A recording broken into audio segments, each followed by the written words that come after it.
Persian politics, based on the Book of Esther. When the Babylonian army conquers Jerusalem, they take captives back to Babylon to live in exile. Years later, the Persians conquer Babylon. The Persian Empire has become the most powerful in the world, reaching from India to Ethiopia. King Xerxes now sits on the throne at Susa. I don't have a beautiful queen. I know what will make you feel better. We'll bring you all the most beautiful women in the kingdom. You can pick your favorite to be your new queen. King Xerxes agrees. Now there is a Jewish man named Mordecai who works in the courts of the capital city of Susa. He has a cousin named Esther. Esther's parents died when she was very young, so Mordecai has raised her like his own daughter. Now that she's grown up, Esther is a beautiful woman who impresses everyone she meets. When all the beautiful women in the land are brought to the king's palace, Esther is among them. Don't be afraid. You will be treated well in the palace, but don't let anyone know that you are Jewish. In the palace, the young women are brought before Haggai, the head servant in charge of making sure all the candidates are as beautiful as can be. None of you are ready for the king yet. We'll start classes and beauty treatments in the morning. In the first 6 months, we will treat your skin. In the second 6 months, we will find your perfect perfume and then show you how to bring out your best features with makeup. Finally, after 12 months of beauty treatments, Haggai thinks Esther is ready to be presented to the king. If anyone can please the king and win his favor, it will be Esther. For months, Esther, along with hundreds of beautiful women of Persia, has lived in the palace waiting for the king to choose one of them to be his wife. The king has finally made his choice. Esther, you are now my wife, queen of all Persia. I am honored, my lord. But Esther has kept her family a secret. She hasn't told anyone about her adopted father, Mordecai, a Jewish city official. Late that night, he goes to the walls of the harem to check on Esther, the new queen. I am so proud and happy for you. But remember, even though you're the queen now, don't let anyone know that you're Jewish. As he's leaving Esther's garden, Mordecai overhears 2 of the king's servants. Our plan cannot fail. No, by this time tomorrow, the king will be dead, and no one will know who killed him. Mordecai quickly sends word of the plot to Esther. That very night, the king calls for her. Why do you look troubled, my lovely? My king, 2 of your servants plan to assassinate you. King Xerxes investigates and finds out that Esther's report is true. He has guards bring his traitorous servants before him.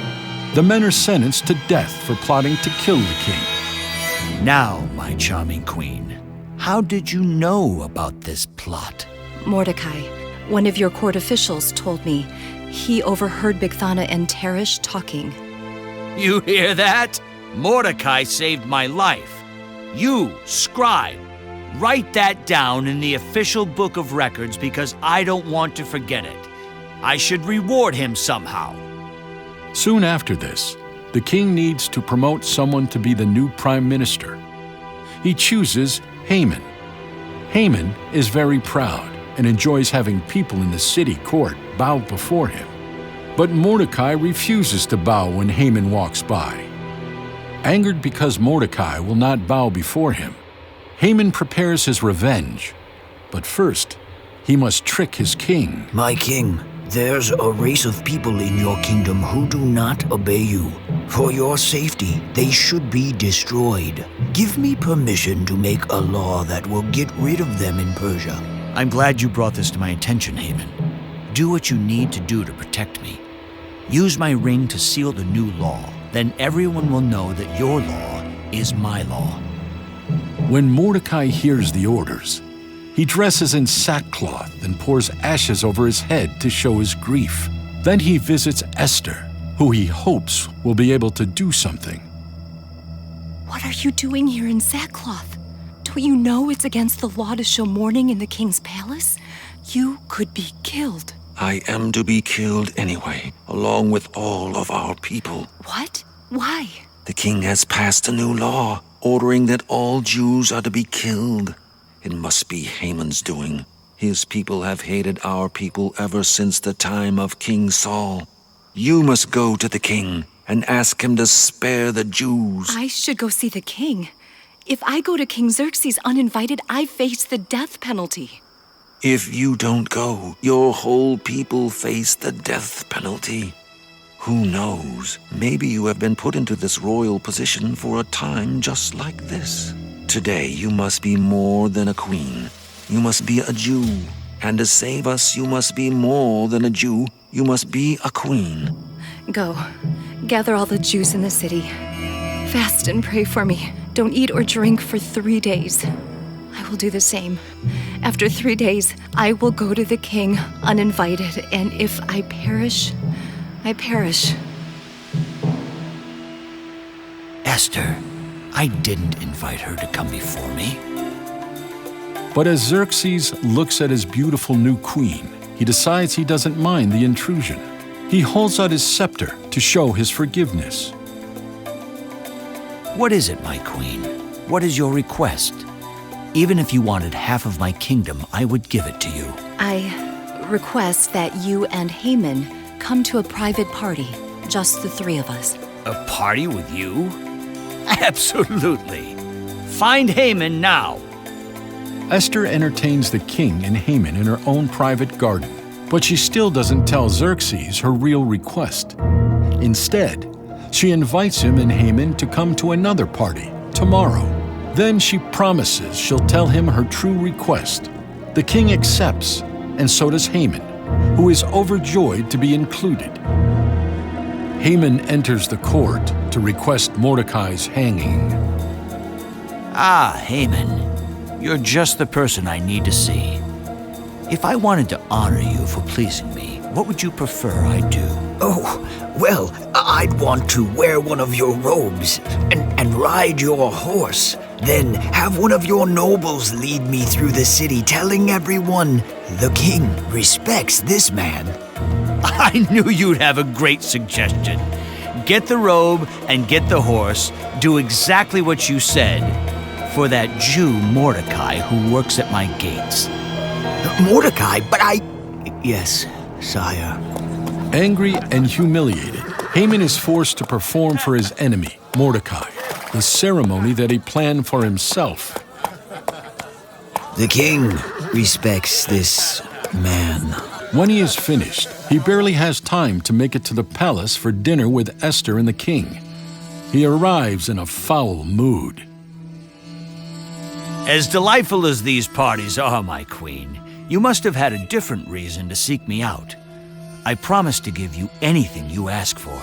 If you have any liking for me, save my life. That is my request. And spare the lives of my people. By the cruel plan of a certain man, we are to be put to death. Put you to death? Who would dare do such a thing? The wicked Haman! You're Jewish? You want to murder my queen? Your Highness, Haman was intending to hang Mordecai, who saved your life. He just built a gallows near his house. Oh, what good timing. Hang Haman on that.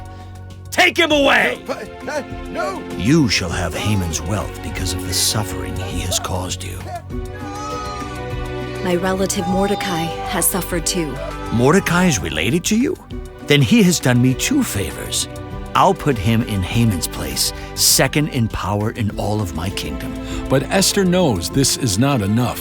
If I have pleased you, I beg you to take back the order Haman sent to kill all the Jews. I wish I could, but according to Persian law, no one, not even the king, can cancel an order that has been sealed with the king's ring. But I can send a new order. The order is written and rushed to governors throughout the empire. Listen, the king says the Jews may carry weapons to protect themselves, and that Mordecai, a Jew, has been made prime minister. Ah, the king is on the side of the Jews. We'd better be too.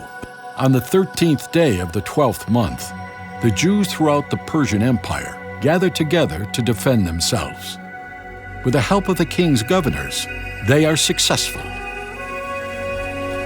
Haman cast lots, Purim, to destroy us. But instead we have been saved from our enemy. I've written an order that every year all Jews must celebrate this day. There should be much rejoicing and giving of gifts. It will be called the Feast of Purim. Jewish people throughout the world still celebrate the Feast of Purim.